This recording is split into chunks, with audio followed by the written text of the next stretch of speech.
Bago mo siya sukuan, isipin mo muna. Karamihan sa mga lalaki sumusuko ng hindi pa dapat. Hindi dahil wala ng pag-asa, kundi dahil hindi nila naiintindihan kung ano talaga ang nangyayari. Napansin mo bang parang lumalayo siya? Dati, masaya siyang kausap, pero ngayon parang hindi na siya interesado. Hindi na siya kasing lambing, hindi na siya mabilis mag-reply, at hindi na siya masyadong nag-e-effort para makasama ka. Parang unti-unti siyang nawawala sa buhay mo. Dito nagkakamali ang maraming lalaki. Ang unang iniisip nila, may iba na ba siya? O hindi na ba niya ako gusto? Dahil sa takot na tuluyan siyang mawala. Nagsisimula silang maghabol. Mas lalo silang nagpapakita ng feelings. Nagbibigay ng sobrang atensyon at ginagawa ang lahat para bumalik siya. Pero imbes na bumalik, mas lalo lang siyang lumalayo. Kung ganito ang nararanasan mo ngayon, kalma ka lang. Huwag agad magpadala sa emosyon. Bago ka gumawa ng anumang hakbang, tanungin mo ang sarili mo. Paano kung ito ay isang oportunidad imbes na katapusan? Paano kung ang paglayo niya ay hindi para tapusin ang relasyon, kundi para subukin ka? Para makita kung gaano ka katatag, kung marunong kang magpahalaga sa sarili mo, at kung kaya mong kontrolin ang emosyon mo. Ngayon, ang tanong, paano mo babaliktarin ang sitwasyon nang hindi ka naghahabol, hindi nagmamakaawa, at hindi nawawalan ng respeto sa sarili? Yan ang pag-uusapan natin. Una, bakit siya lumalayo? Napansin mo bang parang lumalayo siya? Maraming lalaki ang agad kinakabahan at iniisip na baka may iba na siya o baka hindi na siya interesado. Dahil sa takot na mawala siya, bigla silang nagiging sobrang sweet, mas madalas mag-text at ibinibigay ang lahat ng effort para lang bumalik ang dati niyang pagtrato. Pero sa halip na bumalik siya, mas lalo lang siyang lumalayo. Bakit? Kasi hindi mo naiintindihan kung ano talaga ang nangyayari.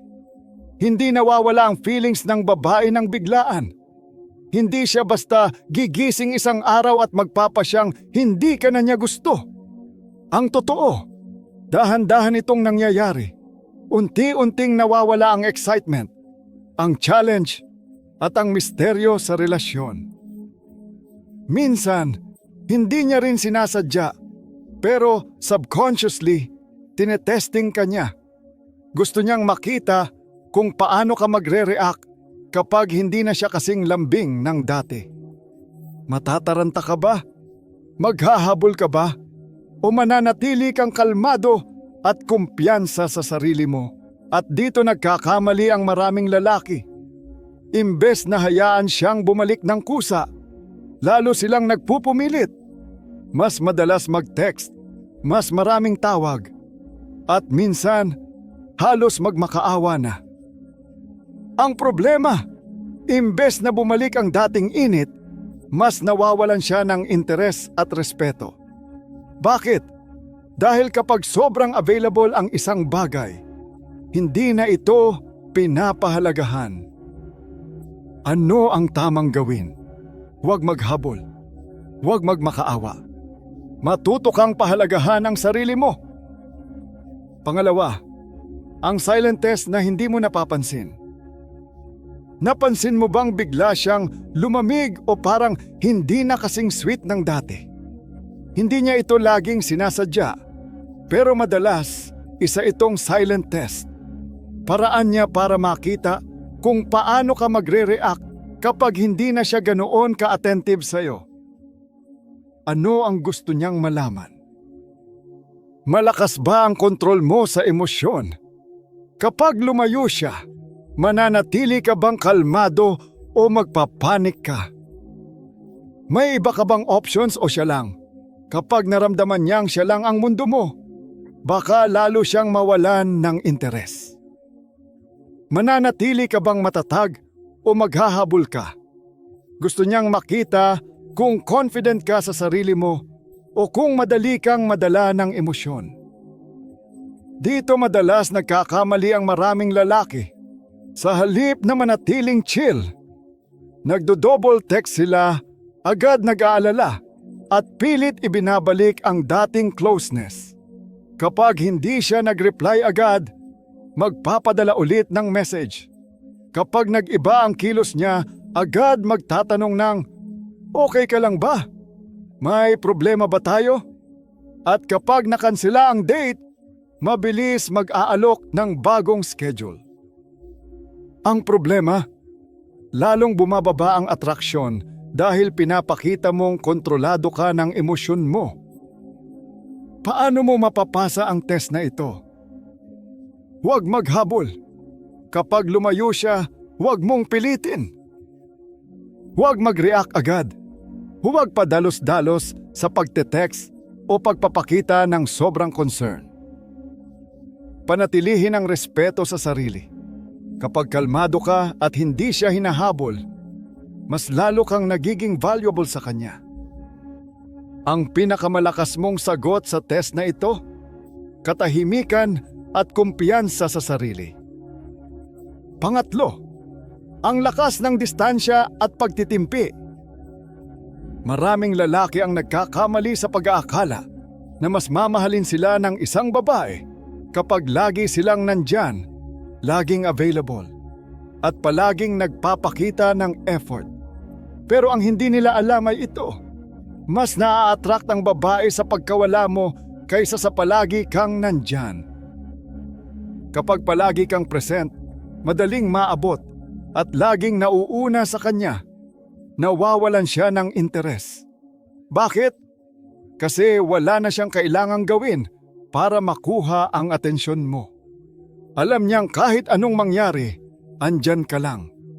At kapag alam niyang hindi ka mawawala, doon siya nagsisimulang mawalan ng excitement at challenge. Pero paano kung hindi ka na kasing dali maabot? Dito nagsisimula siyang magtaka.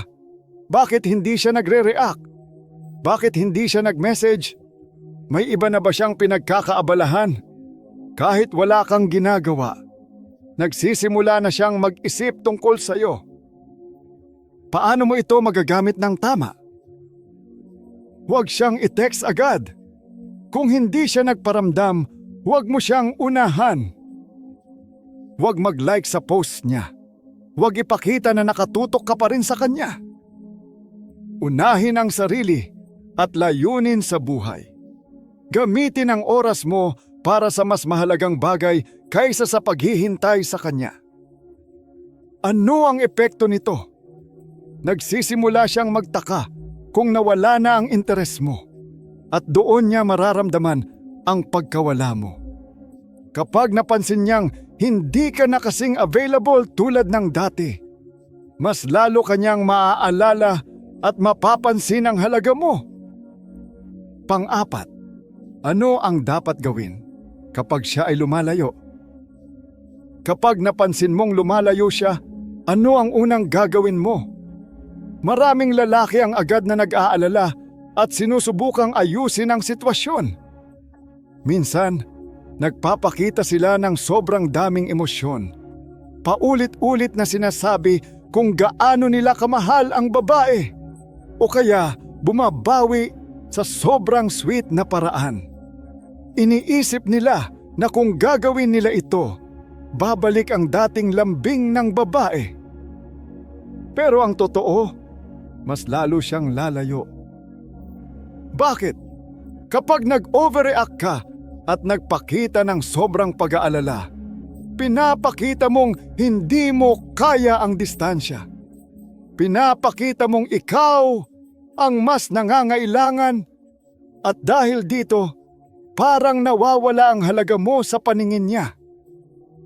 Ano ang tamang gawin? I-match ang energy niya. Kung lumalayo siya, hayaan mo lang. Huwag mong pilitin na bumalik agad ang dating closeness ninyo. Huwag sobrahan ng effort. Hindi mo kailangang bumawi sa sobrang sweet na paraan o ipilit ipaliwanag ang nararamdaman mo. Maging matatag at kalmado. Ipakita mong kahit lumalayo siya, hindi mo siya hahabulin. May sarili kang buhay at hindi mo kailangang umasa lang sa kanya para maging masaya. Ano ang magiging epekto nito? Kapag nakita niyang hindi ka nag-aalala at hindi mo siya hinahabol, magtataka siya. Magsisimula siyang mag-isip, bakit hindi siya nag-react tulad ng ibang lalaki? At kapag nagsimula siyang magtanong, doon babalik ang interes niya. Sa halip na habulin siya, panatilihin ang respeto sa sarili. Ito ang tunay na magpapataas ng halaga mo sa paningin niya. Panlima, kapag bumalik siya, ano ang dapat mong gawin? Matagal kang nanahimik, hindi naghabol, at inuna mo ang sarili mo. Ngayon, bigla siyang nag-message. Ano ang gagawin mo? Karamihan sa mga lalaki, sobrang natutuwa kapag bumalik ang babae. Agad siyang tinatanggap nang walang kahit anong effort mula sa kanya. Iniisip nila, yes, bumalik siya. Ibig sabihin, gusto niya pa rin ako. Dahil dito, bumabalik sila sa dating ugali. Sobrang bigay ng atensyon, sobrang lambing, at parang hindi nawala ang dating dynamics. Ang problema, kapag nakita niyang sobrang excited ka at madali kang bumalik sa dati, iisipin niyang hawak ka pa rin niya. Malalaman niyang kaya kanyang kontrolin kahit kailan niya gusto at mawawala ulit ang challenge. Ano ang dapat mong gawin? Huwag ipakita na sobrang excited ka. Oo, bumalik siya, pero huwag mong ipakita na parang ito ang pinakaimportanteng nangyari sa buhay mo. Hayaan siyang mag-effort na bumawi. Siya ang lumayo, kaya dapat siya rin ang gumawa ng paraan para bumalik. Huwag mong gawing madali para sa kanya. Magsimula muli sa mas balanse na relasyon. Huwag mong ibalik sa dati agad-agad. Dapat makita niyang may pagbabago. Hindi ka na kasing available tulad ng dati at may respeto ka na sa sarili mo. Ano ang epekto nito? Kapag nakita niyang hindi mo siya agad tinanggap nang walang effort, mas rerespetuhin ka niya. Mararamdaman niyang hindi ka madaling kontrolin at hindi ka basta-basta maghahabol. At kapag mas mataas ang respeto niya sa iyo, mas magiging totoo ang nararamdaman niya. Tandaan, kung talagang gusto kanyang balikan, siya mismo ang magpapakita ng effort para patunayan ito. Pang-anim, paano kung hindi na siya bumalik? Ginawa mo na ang tama. Hindi ka naghabol, hindi ka nagmakaawa, at inuna mo ang sarili mo, pero lumipas ang panahon at hindi siya bumalik. Ano na ang susunod mong gagawin? Una sa lahat, tanggapin mo ang katotohanan. Hindi lahat ng babae babalik. At ayos lang yon. Maraming lalaki ang nagkakamali dahil iniisip nila na dapat may closure o dapat bumalik ang babae para lang masabing panalo sila. Pero ang totoo, ang tunay na panalo ay kapag natutunan mong bitawan ang hindi talaga para sa'yo. Anong ibig sabihin nito? Kung hindi siya bumalik, ibig sabihin hindi siya ang tamang babae para sa'yo. Hindi mo kailangang habulin ang isang taong hindi sigurado sa'yo. Hindi mo dapat gustuhin ang isang babaeng nananatili lang dahil hinahabol mo siya. Mas piliin mo ang isang babaeng kusang pinipili kang makasama. Ano ang tamang mindset? Mas mabuti ang babaeng nananatili dahil pinapahalagahan ka niya, hindi dahil natatakot siyang mawala ka. Kapag natutunan mong tanggapin ang pagkawala niya Nang hindi nawawala ang respeto mo sa sarili, doon mo mararamdaman ang tunay mong halaga bilang lalaki. Hindi ito nakadepende sa kung bumalik siya o hindi, kundi sa paninindigan mo para sa sarili mo. Sa halip na mag-focus sa pagkawala niya, ituon mo ang oras at lakas mo sa pagpapabuti ng sarili mo. Dahil ang lalaking hindi natatakot maiwan ay ang lalaking tunay na mahirap palitan. 7, ang lakas ng katahimikan. Maraming lalaki ang iniisip na kailangan nilang magpaliwanag, makipagtalo o gumawa ng paraan para maayos ang sitwasyon. Kapag lumalayo ang babae, agad silang gumagawa ng hakbang para habulin ito at ibalik ang dating samahan. Pero ang hindi nila alam, minsan, ang pinakamalakas na sagot ay wala kang gawin. Bakit ito epektibo? Kapag pinili mong manahimik, nagkakaroon ng misteryo at hindi siya sigurado kung ano ang nangyayari. Hindi niya alam kung ano ang iniisip mo. Hindi niya sigurado kung tuluyan ka ng bumitaw o naghihintay lang. Nagsisimula siyang mag-isip kung ano ang nangyari. At ito ang pinakamalakas na epekto ng katahimikan. Hinahayaan mo siyang magdesisyon nang hindi mo siya pinipilit. Ano ang mangyayari kapag lumipas ang ilang araw o linggo? Mapapansin niyang wala ka na. Mararamdaman niyang hindi ka na palaging available tulad ng dati. At kapag naramdaman niya ang pagkawala mo, doon mo malalaman kung talagang mahalaga ka sa kanya. Kung hindi siya naghabol, ibig sabihin, hindi ka talaga mahalaga sa kanya. Kung bigla siyang nagparamdam, ibig sabihin na pagtanto niyang hindi ka madaling palitan. Kaya sa halip na habulin siya, hayaan mong ang katahimikan ang magsalita para sa'yo. Dahil minsan, ang hindi paggawa ng kahit ano ang pinakamakapangyarihang hakbang na magagawa mo. 8, bakit ka madalas minamaliit ng babae? Napansin mo na ba kung bakit may mga babaeng parang hindi pinapansin ang effort ng isang lalaki? Bakit parang ang dali lang sa kanila na lumayo, magbago, o tratuhin ka na parang hindi mahalaga? Dahil iniisip nila na palagi kang nandyan. Bakit nila ito iniisip? Simple lang. Dahil karamihan sa mga lalaki ay laging naghahabol. Kapag lumayo ang babae, hinahabol agad siya. Kapag naging malamig siya, mas lalo siyang nilalambing. Kapag hindi siya nag-reply, paulit-ulit siyang tinatanong kung may problema. Dahil dito, nagiging kumpiyansa ang babae na kahit anong gawin niya, hindi mawawala ang atensyon mo. Hindi siya natatakot na mawala ka. Kasi alam niyang kahit anong mangyari, andyan ka pa rin. Ano ang mangyayari kapag hindi mo siya hinahabol? Dito nasisira ang inaasahan niya. Magtataka siya. Bakit hindi siya nagre-react? Mapapaisip siya. Mahal pa ba niya ako? Magsisimula siyang pagdudahan ang desisyon niyang lumayo. Kapag hindi ka madaling maabot, doon ka lang niya tunay na mapapansin. Kaya kung gusto mong respetuhin ka, huwag mong gawing sobrang dali para sa kanya. Ang lalaking hindi takot maiwan ay ang lalaking hindi madaling palitan.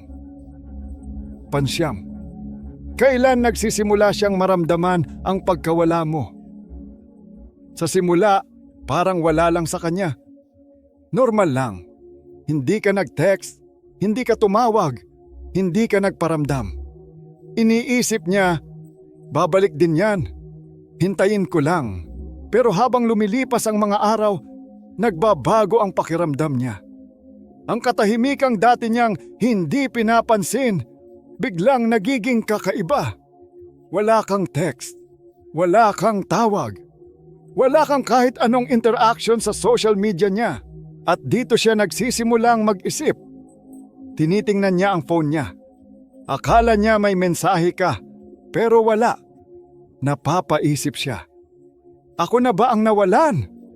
Nagsisimula siyang mag-alala. Bakit parang hindi siya naapektuhan? Ito ang hindi naiintindihan ng maraming lalaki. Madalas sumusuko sila bago pa gumana ang katahimikan nila. Dahil sa takot na makalimutan, sila ang unang nagme-message ulit. Dahil hindi nila makita ang epekto ng hindi paggawa ng kahit ano, sila mismo ang unang bumabasag ng katahimikan. Dahil hindi nila alam na kailangang maramdaman muna ng babae ang pagkawala mo bago siya mag-isip ng tunay niyang nararamdaman. Kapag hinayaan mong gumana ang katahimikan, malalaman mo kung talagang mahalaga ka sa kanya. Kung hindi siya naghabol, ibig sabihin hindi kanya talaga pinapahalagahan. Kung siya ang unang magparamdam, ibig sabihin nararamdaman na niya ang pagkawala mo at hindi niya gusto yon. Pansampu, ang hindi sinasabing batas ng atraksyon. Maraming lalaki ang hindi alam na ang halaga nila sa isang babae ay nakadepende sa kung gaano sila kahirap palitan. Kung madali kang makuha, madali ka rin niyang balewalain. Kung palagi kang nandyan, hindi niya kailangang tanungin ang sarili kung ano ang pakiramdam nang mawala ka. Ano ang nangyayari kapag palagi kang available? Hindi niya kailangang pag-isipan kung mahalaga ka talaga sa kanya. Hindi niya maiisip kung ano ang pakiramdam nang mawala ka. Hindi niya mararamdaman ang takot na mawala ka. Dahil alam niyang hindi ka mawawala, nagiging kampante siya. Alam niyang kahit anong gawin niya, hindi ka aalis. At doon siya nawawalan ng interes. Pero paano kung bigla kang nawala? Dito nagbabago ang sitwasyon. Nagsisimula siyang mag-alala kung nasanay lang siya na andyan ka palagi. Napapaisip siya kung tama ba ang naging desisyon niyang lumayo. Naguguluhan siya kung bakit bigla kang hindi na naghabol. Ito ang dahilan kung bakit nagiging kaakit-akit ang misteryo. Kapag hindi niya sigurado kung iniisip mo pa rin siya o tuluyan ka ng bumitaw, doon niya mas iniisip ka. Ang lalaking mahirap palitan ay ang lalaking hindi takot lumayo. Kaya kung gusto mong manatili ang respeto at interes niya sa iyo, huwag mong ibigay ng libre ang atensyon at presensya mo. Hayaan mong maramdaman niyang hindi ka madaling palitan. Panlabing isa, bakit bigla siyang nagsisimulang manood sa iyo? Kapag tumigil ka sa paghabol at nanahimik, biglang nagbabago ang kilos niya. Sa halip na balewalain ka, unti-unti ka niyang sisilipin. Kapag hindi ka na nagpaparamdam, ano ang ginagawa niya? Tinitingnan niya kung online ka. Pinapansin niya kung active ka pero hindi mo siya tinetext. Sinusuri niya ang social media mo. Baka nagpo-post ka. Baka may ibang babae na nagko-comment sa'yo. Binabalikan niya ang lumang messages niyo. Iniisip niya kung may nasabi ba siyang mali o may hindi siya napansin noon. Bakit niya ito ginagawa? Gusto niyang malaman kung nawala na ang interes mo. Dati, palagi kang andyan, pero ngayon, tahimik ka na. Hindi niya maintindihan kung bakit hindi ka na nagre-react tulad ng dati. Hindi niya matanggap na hindi mo siya hinahabol. Sanay siyang siya ang hinahabol, pero ngayong hindi mo na ginagawa yon, napapaisip siya kung sino talaga ang nawalan. Ikaw ba o siya? Ito ang hindi naiintindihan ng maraming lalaki. Kapag tumigil ka sa paghabol, mas lalo kanyang hahanapin. Dati, sigurado siyang hindi ka mawawala. Pero ngayon, hindi na niya alam. At yan mismo ang nagpapabalik ng interes niya sa iyo. Kapag hindi mo siya hinabol, siya mismo ang mapipilitang magtanong kung bakit. 12. Ang mga maliliit na senyales na tinetesting ka niya. Kapag tumigil ka sa paghabol at nanahimik, huwag kang magulat kung bigla siyang magpaparamdam. Pero hindi ito laging halata. Minsan, parang simpleng bagay lang ang ginagawa niya. Pero sa totoo lang, tinitingnan niya kung available ka pa rin. Ano ang mga palatandaan na tinetesting ka niya? Bigla kang ite-text ng hey o kumusta. Magre-react siya sa post mo sa social media pero hindi ka directly kinakausap. Magtatanong siya ng random na bagay na parang walang koneksyon sa inyo. Bakit niya ito ginagawa? Gusto niyang malaman kung available ka pa rin. Tinitingnan niya kung madali ka pa rin niyang makuha. Sinusubukan niyang makita kung hahabol ka ulit. Ano ang karaniwang pagkakamali ng mga lalaki? Mabilis sumagot. Sa sobrang excitement, halos wala pang 1 minuto, nagre-reply na agad. Sobra agad ang tuwa. Biglang nagiging sobrang sweet. Parang hindi nawala ang distansya sa pagitan nila. At dahil dito, naiisip niya na kaya ka pa rin niyang kontrolin. Iniisip niyang, andyan pa rin siya. Kahit hindi ko siya pinansin noon, 1 text lang, bumalik na agad. Ano ang tamang gawin? Kapag nagparamdam siya, huwag agad magmadali. Hayaan mo siyang mag-effort pa. Kung talagang gusto kanyang balikan, hindi lang siya magpaparamdam. Gagawa siya ng paraan para bumalik ka sa buhay niya. 13. Paano mo hahawakan ng sandali na nagpaparamdam siya? Kapag bigla siyang nag-message o nagparamdam, hindi ibig sabihin na panalo ka na.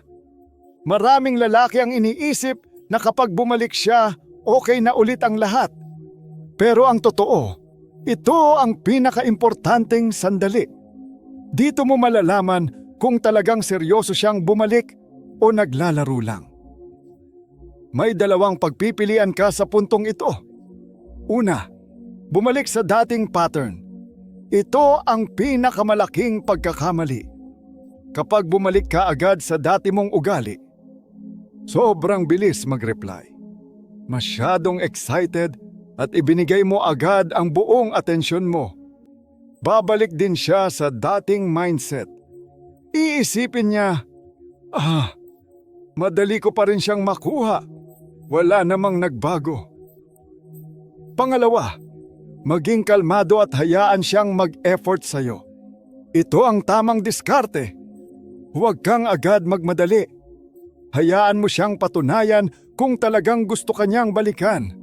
Kapag hindi ka agad nagpakita ng sobrang excitement, magsisimula siyang magtaka at magiging curious sa'yo. Bakit mas epektibo ang pagiging challenge? Kapag hindi mo siya tinanggap agad ng walang effort, mas lalo siyang magiging interesado. Magtataka siya kung bakit hindi ka agad nag-react. Mapapaisip siya kung may iba ka bang pinagkakaabalahan. Mas lalo siyang maiengganyo na patunayan na sincere siya sa pagbabalik niya. Ang sekreto, huwag gawing madali para sa kanya ang pagbabalik. Dapat niyang ipakita na seryoso siya at hindi lang trip-trip lang ang pagpaparamdam niya. Kapag nakita niyang may halaga ka at hindi ka basta-bastang bumabalik, mas lalo kanyang irerespeto at mas magiging totoo ang interes niya sa iyo. 14. Ang ultimate mindset shift. Maging lalaki na hindi kailangang maghabol. Kung gusto mong magkaroon ng respeto at tunay na halaga sa isang babae, huwag mong gawing mundo ang isang babae. Maraming lalaki ang nagkakamali dahil masyadong nakatutok sa isang babae at nakakalimutan ang sarili nilang halaga. Kapag ginawa mo ito, nawawala ang mystery at challenge. Kaya sa huli, nawawalan siya ng interes. Sa halip na habulin siya, bigyan siya ng espasyo at hayaan siyang maramdaman ang pagkawala mo. Hindi mo kailangang pilitin ang isang babae na manatili sa buhay mo. Dapat siya mismo ang makaramdam na mahirap kang palitan. Bakit mas nagiging valuable ka kapag hindi ka madaling makuha? Kapag palagi kang available, nawawala ang excitement at challenge. Kapag hindi ka laging nakatutok sa kanya, mas lalo niyang gugustuhing mapansin ka. Kapag marunong kang magbigay ng distansya, mas nagiging malakas ang epekto ng presensya mo. Paano mo ito gagawin? Ituon ang oras sa sarili mong goals at ambisyon. Huwag gawing sentro ng buhay mo ang isang babae. Mas mahalaga ang sarili mong pangarap. Gamitin ang oras mo para mag-improve at hindi lang para maghintay sa kanya. Mag-focus sa fitness, career, skills o passion mo. Panatilihin ang mataas na standards sa sarili. Kapag mataas ang tingin mo sa sarili mo, mararamdaman ng ibang tao, including siya, ang tunay mong halaga. Ang mindset ng isang tunay na lalaki, hindi siya naghahabol. Siya ang hinahabol. Hindi siya namimilit. Siya ang pinipili. Kapag natutunan mong unahin ang sarili mo at huwag umasa sa validation ng iba, mas lalo kang magiging kaakit-akit. Hindi lang sa kanya, kundi sa buong mundo. 15. Kapag hindi siya bumalik, ano ang dapat mong gawin? Hindi lahat ng babae ay babalik at hindi mo kailangang problemahin ito. Maraming lalaki ang iniisip na kapag hindi bumalik ang babae, ibig sabihin na talo sila. Pero ang totoo, hindi ito talo. Isa itong panalo. Bakit? Dahil nawala sa buhay mo ang isang taong hindi marunong pahalagahan ka. Dahil hindi mo kailangang habulin ang isang babaeng hindi sigurado sa iyo. Dahil mas mabuti nang mawala siya kaysa ipilit ang sarili mo sa isang taong hindi ka talaga gusto. Kung hindi siya bumalik, ibig sabihin hindi siya seryoso sa iyo. At sa halip na malungkot, isipin mo ito bilang isang blessing. Mas mabuti nang malaman mo ng maaga kaysa maubos ang oras mo sa isang taong hindi ka pinapahalagahan. Ano ang dapat mong gawin? Tanggapin ito ng may respeto sa sarili. Huwag maghabol, huwag magmakaawa at huwag magalit. Ang tunay na lalaki ay alam kung kailan siya dapat bumitaw. Ilaan ang oras sa mas mahalagang bagay. Gamitin mo ang pagkakataong ito para ayusin ang sarili mo sa karir, kalusugan at personal na pag-unlad. Panatilihin ang respeto sa sarili. Huwag ibaba ang standards mo para sa isang taong hindi kayang makita ang tunay mong halaga. Ang pagkawala niya ay hindi katapusan, kundi simula ng isang mas magandang kwento. Ang kwento ng isang lalaking natutong piliin ang mas mabuti para sa sarili niya. 16. Bakit hindi ka dapat mag-react kahit anong gawin niya? Kapag lumayo ang isang babae, malaki ang chance na subukan niyang makuha ulit ang atensyon mo. Kahit hindi direkta, hindi siya laging lalapit ng harapan. Pero may mga paraan siyang gagawin para makita kung magre-react ka. Ano ang mga ginagawa niya para makita kung papansin ka pa rin? Nagpo-post ng masaya niyang buhay. Parang ipinapakita niyang okay lang siya kahit wala ka. Pero huwag kang magpadala. Nagpo-post ng quotes na parang may pinapatamaan. Alam niyang makikita mo ito. Pero huwag mong bigyan ng pansin. Biglang magpaparamdam. Maaring simpleng hi lang o isang random na mensahe para makita kung bibigay ka ulit. Bakit hindi ka dapat mag-react? Kapag hindi mo siya pinansin o hindi ka nag-react, Doon siya naguguluhan at nagsisimulang mag-isip. Magtataka siya kung bakit hindi ka naapektuhan. Mapapaisip siya kung hindi ka na ba interesado. Mas lalo siyang magiging curious tungkol sa'yo. Ano ang dapat mong gawin? Huwag kang sumabay sa laro niya. Ang pinakamalakas mong sagot ay katahimikan at hindi pag-react. Kung may pinost siya, hayaan mo lang. Kung nagparamdam siya, huwag agad tumalon pabalik. Kapag hindi mo siya pinansin, ikaw ang may kontrol.